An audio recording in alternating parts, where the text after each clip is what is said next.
유지태 씨는 소방관으로 영화에서 네, 활동한 분이죠. 2000년도에 리베라메라는 영화에 출연을 했습니다. 이게 서운하다고 합니다.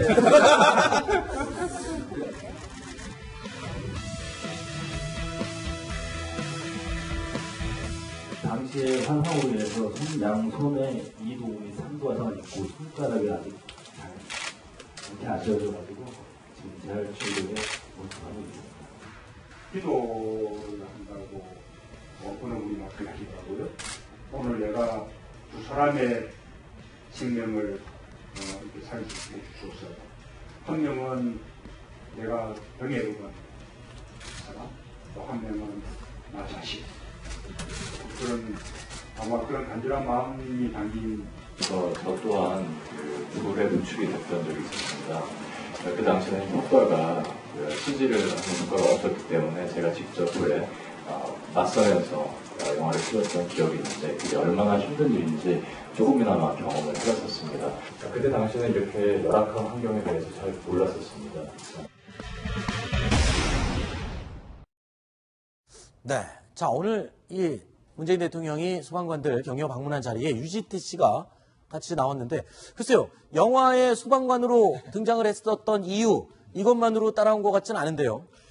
유지태 씨가 지금 나온 본인 영화가 2000년에 개봉할 때 리베라메 한 것 같은데, 유지태 씨가 지금 소방관 처우 개선하기 위한 운동 이름이 소방관 고우 챌린지 캠페인이라고 합니다. 네. 그러니까 이제 소방관 처우 개선하는 법의 통과를 응원하기 위한 그런 모임인데, 아하. 그것을 촉구하는 어떤 캠페인, 지금 그 영상이거든요. 네네. 소방관 처우를 개선하자는 그런 운동의 캠페인 영상입니다. 네. 거기 이제 유지태 씨가 출연했기 때문에 네. 그 인연으로 오늘 대통령이 어떤 행사에 동행한 걸 보입니다. 네. 그런데 또 문재인 대통령 하면은 어디 이제 방문을 하거나 이럴 때 연예인들에 대한 요 적절한 배치로 사람들의 이목을 잘 끄는 그런 게 있는 것 같아요. 홍보 라인에서 그걸 잘 이용을 하는 건가요?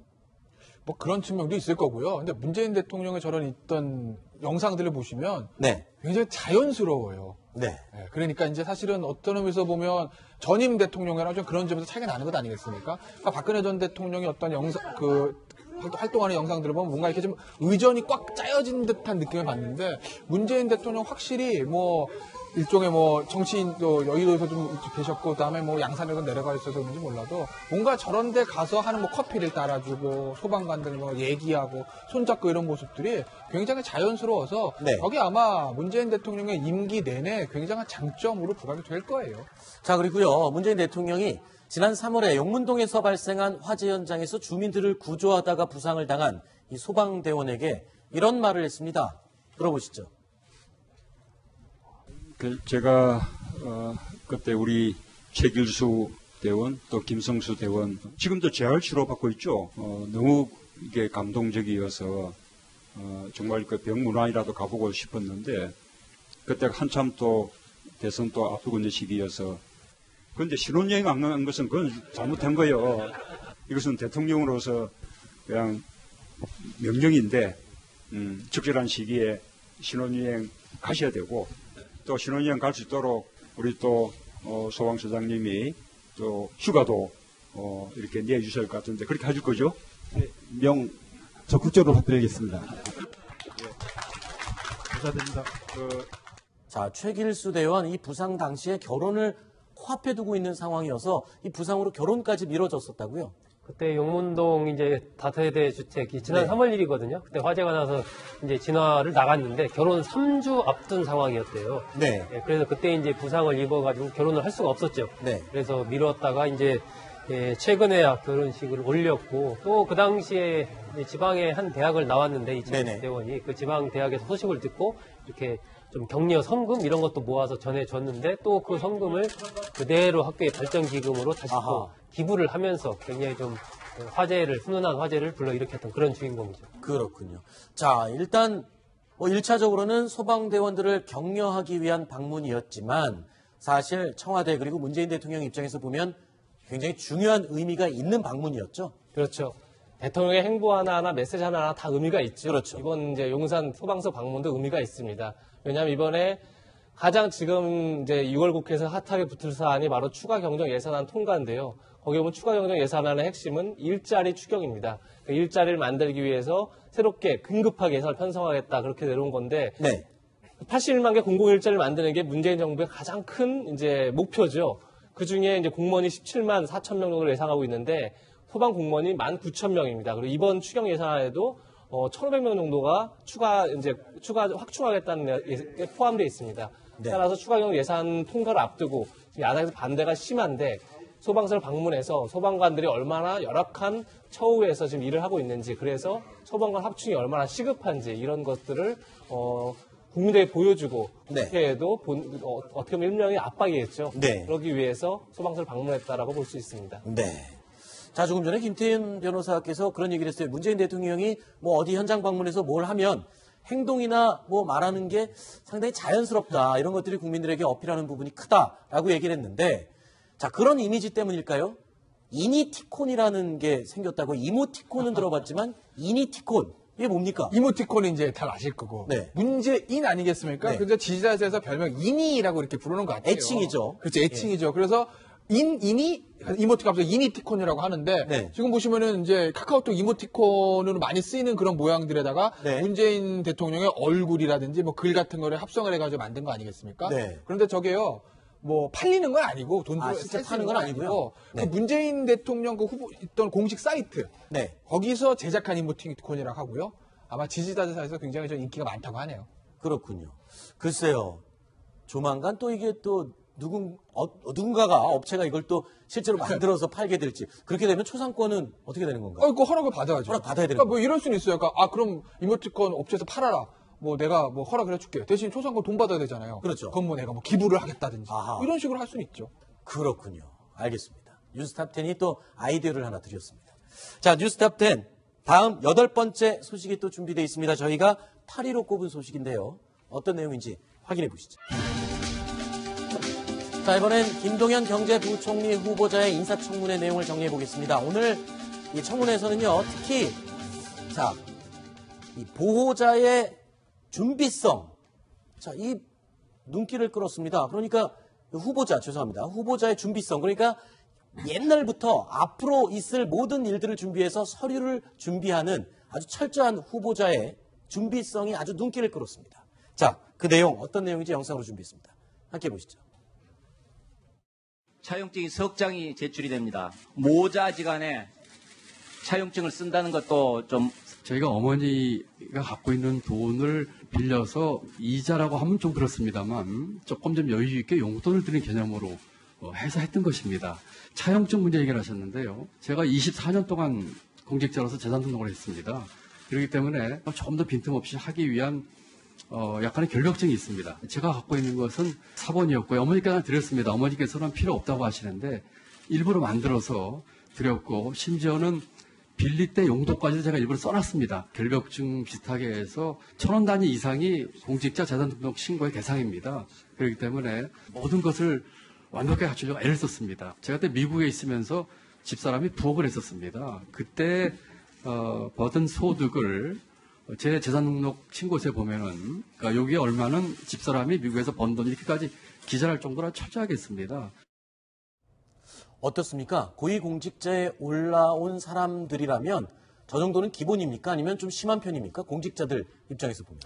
심한 편이라고 보기는 좀 어렵죠. 그러니까 요즘에 특히 이제 김영삼 대통령, 김영삼 정부가 탄생하면서 금융실명제, 재산 등록 등이 이제 그때 이루어지지 않았습니까? 네. 그러면서 이른바 나중에라도 내가 고위공직에 갈 수도 있다라고 나름대로 어떤 이 공직에 있어서의 어떤 야망이라고 할까요? 이런 네. 것을 갖고 있는 사람들 같은 경우는 뭐 저렇게 자기 관리를 해오는 거고, 제가 아는 공직자 중에서도 많은 분들이 자기 관리가 아주 철저합니다. 그래서 네. 지금 이제 김동연 후보자 같은 경우는 그렇게 1,000원 이상까지 다 기록을 했다는, 저건 조금 치밀하긴 한데, 네. 그래도 저 정도는 아니어도 많은 공직자들이 어차피 자신의 재산이 공개가 되고 언젠가는 자신도 저런 이제 청문회에 올라갈 수도 있다라고 생각을 하는, 나름대로 좀 잘 나간다라고 생각하는 공직자들은 더더욱 철저하게 관리를 하고 있죠. 자, 뭐 서류를 관리를 잘하는 거는 좋은 겁니다만 그 대상이 어머니란 말입니다. 어머니에게 돈을 빌리면서도 차용증을 써준 부분, 이 부분이 지금 결벽증에 가깝다라고 본인이 표현했던 그 부분이죠. 매우 이례적인 거죠. 부모님과 돈 거래를 하면서 이제 차용증 쓴다는 경우가 사실 네. 일반 사람들은 쉬운 경우가 이게 드문 일이죠. 네. 이제 자주 있는 일이 아닌데 사실 문제의 본질을 저는 김동연 후보자가 굉장히 교묘하게 돌렸다 이렇게 생각합니다. 그러니까 본인은 그걸 결벽증으로 돌렸는데요. 사실 지금 논란의 본질은 이겁니다. 과연 2016, 17년에 돈을 빌린 게 맞느냐. 근데 지금 나온 거는 2012년도에 그 용도가 쓴 게 있어요. 용도가 뭐냐면 주로 오피스텔 사면서 중도금을 냈다고 이제 용도를 해놨는데 그 용도가 대부분 2012년도에 쓴 겁니다. 그러니까 차용증은 나중에 만들어진 거죠, 오히려. 그래서 지금 김동연 후보자는 본인의 결벽증으로 그것을 이제 얘기를 하고 있는데 제가 볼 때 약간 의혹이 있는 겁니다. 그러니까 오히려 미리 돈을 빌려서 해놓고 나서 나중에 만든 건데 그렇다고 그러면 지금 이제 한국대 심재철 후보자가 질문했던 의도는 본인이 그 질문을 제가 했는데 정확히 듣지 못했는데 결국은 김동연 후보자가 본인의 재산을 어머니로 돌려놓고 그것을 다시 받아내는, 그러니까 쉽게 해서 재산을 이렇게 차명으로 관리했던 거 아니냐. 이게 의혹 핵심인데, 그걸 이제 본인은 이제 차용증을 뒤늦게 쓰고 나서 결벽증이다. 이렇게 이제 해명을 했기 때문에 좀 더 저 부분도 좀 검증이 필요한 대목이 아닌가 싶습니다. 네. 자, 그리고 오늘 청문회장에서는 김동연 후보의 병역 관련해서도 의혹이 제기됐습니다. 관련 영상 함께 보시죠. 77년에 병역 신체 검사에서는 시력이 0.04가 나와서 고졸 학력과 함께 보충력을 받았습니다. 그런데 82년에 공무원 임용 신체 검사에서는 시력이 0.2, 0.3이 나왔습니다. 시력을 고의로 낮췄다라고 의심할 수밖에 없습니다. 그 말씀을 해주셔가지고 사실 처음 알았는데요. 공무원 임용 때 시력 검사를 제가 보니까 벽에다 붙여놓고 한쪽 가리고 보는 그런 검사입니다. 그리고 징병검사에서의 그 시력 검사는 벽에 걸어놓고 보는 그런 건 아니었습니다. 이 당시에 2차 정밀검사한 군의관이 안과 전문 군의관이라고 합니다. 그거를 병무청이나 그 군의관이 해명해야 될 거 아닐까요? 제가 일단 병역 의혹에 대해서는 좀 해명이 충분히 된 것 같아 보입니다. 어떻습니까? 그렇죠. 왜냐하면 이제 그 병역 할 때는 그 숫자 하나에 따라서 기준표가 있기 때문에 굉장히 정밀 검사할 수밖에 없는 거잖아요. 근데 이제 그 공무원 임용할 때 그 안과 시력 검사라는 거 속된 말로 눈이 보이나 안 보이면만 보면 되는 것이거든요. 네. 우리가 이제 운전면허 적성 검사할 때 시력 검사만 그냥 아주 타이트하게 하진 않잖아요. 그런 네. 식으로요.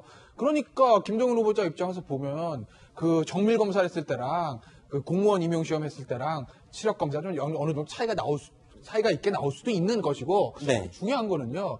이게 사실은 군대를 눈이 나빠서 안 간 게 문제가 아니라 보충력 한 게 문제가 아니라 그걸 돈을 주고 그렇게 했다. 이게 과연 병역 비리가 아닌가 이게 문제인데 김동연 후보자는 아시다시피 흑수저입니다. 그렇죠. 병역 비리도 그냥 되는 게 아니거든요. 네. 뭔가 당시에 무슨 자력이 있든지 돈이 있든지 속된 말로 백이라고 하죠. 그게 있든지 뭐가 있어야 병역 비리를 하지. 흑수저 김동연 후보자가 무슨 수로 병역 비리를 합니까? 네. 알겠습니다. 그리고 오늘 청문회장에서는요, 김동연 후보자의 경제정책 방향을 가늠해 볼 수 있는 그런 발언들도 이어졌습니다. 그 내용들을 모아봤습니다. 들어보시죠. 이 담배의 그 가격 탄력성이 높아서요. 아직도 그 금연 효과는 지금 있는 것을 제가 알고 있습니다. 이 담배 가격 부담 문제는 동의를 합니다만 그 정책의 일관성 문제도 좀 중요한 문제라고 생각합니다. 법인세는 조세 감면이나 이 비과세 감면이라든지 또 다른 측면에 있는 모든 것을 고려한 뒤에 해야 될 사항이기 때문에 지금으로서는 아주 신중하게 생각해야 될 부분이라고 생각합니다. 종부세는 그에 많이 이제 수정을 내가지고 있기 때문에 지금 당장 그걸 어떻게 할 생각, 그것을 강화하겠다는 뜻을 지금 아직 검토하고 있지는 않습니다. 글쎄요, 오늘 인사청문회, 3명의 인사청문회 대상 가운데 그나마 김동연 후보자에 대해서는 그래요. 나머지 2명보다는 조금 좀 덜 하지 않았나, 공격이. 어떻습니까? 야당 쪽에서는 어떤 반응이 나오고 있나요? 아무래도 김동연 후보자는 박근혜 정부에서 국무조정실장, 그러니까 장관급이죠. 했기 때문에 꼭 문재인 사람이다 이렇게 보이지 않죠. 어떻게 보면 지금 문재인 정부의 경제정책을 좌우할 수 있는 장하성 정책실장이나 김상조 공정거래 후보자 등은 굉장히 이제 좌쪽에 만약에 이제 정책을 피는 분들이라면 김동연 후보자 같은 경우 굉장히 어떻게 보면 균형감을 갖출 수 있다 이렇게 해서 야당에서 크게 공격을 하지 않았습니다. 초창기에는. 근데 이제 어제 그제부터 이제 판교 문제라든지 이렇게 약간 부동산 문제를 좀 제기를 했는데 글쎄요, 저는 그렇다고 야당이 뭐 전부 다 지금 어쨌든 강경화 후보자에 대해서 반대를 하고 있고 또 김희수 후보자에 대해서 반대를 하고 있는 상황에서 김동연 후보자까지 막 반대하면서 뭐 낙마해야 된다 이렇게까지 주장하기는 좀 부담스럽지 않을까 이런 생각이 듭니다. 네. 알겠습니다. 6가지 소식 알아봤고요. 다음 7번째 소식 준비되어 있습니다. 저희가 5위로 꼽아본 소식입니다. 어떤 내용인지 확인해 보시죠.